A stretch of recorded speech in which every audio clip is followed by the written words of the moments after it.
In this video, we'll be going through how to customize your workspace, changing from light mode to dark mode, and turning on your color palette.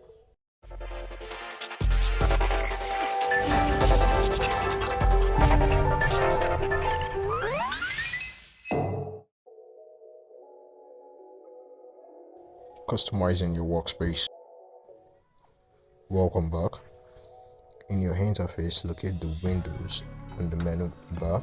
In the menu bar, you find your workspace. You find the light, specialty, and touch workspace type. I'll be selecting the light. In the light, we have the pick tool, we have the shape tool, we have the crop tool, we have the freehand tool, the rectangle tool, the ellipse tool, the text tool, the shadow tool, transparency tool, the color eyedropper tool, the interactive fill tool, and the smart fill tool. Now we'll be changing from light mode to dark mode. Like me, I don't want to be on my default light mode, so I want to change into dark mode. Locate your tool in the menu bar. In the tool, click on options, click on customize.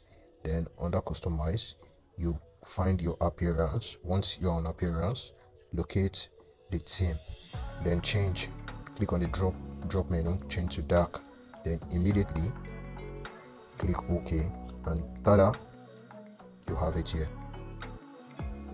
So now we are turning on our color palette. Most people have no color palette in their interface, so now you want to turn on yours. You locate your windows in the menu bar. In the menu bar, you locate the color palette. It's a drop down menu. In the drop down menu, we have a lot of options. We have the open palette, save palette, close all palette, and all that. So now you'll be making use of the palettes, because in the palette you can find the default palette and all that.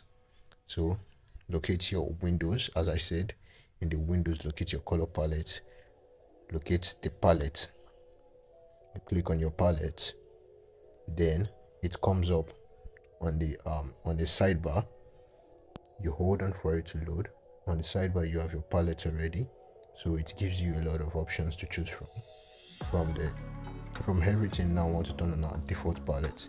Here is our default palette, and tada, you can bring up any color palette you want. Whatever color palette you want, you can activate multiple. Note that the default palette is an RGB color palette, so when you're using it, make sure to use it wisely. Maybe you're using it for something you're designing for screens. Yes, that's when you should use RGB color palette. So we have a lot of them. We have shades of gray.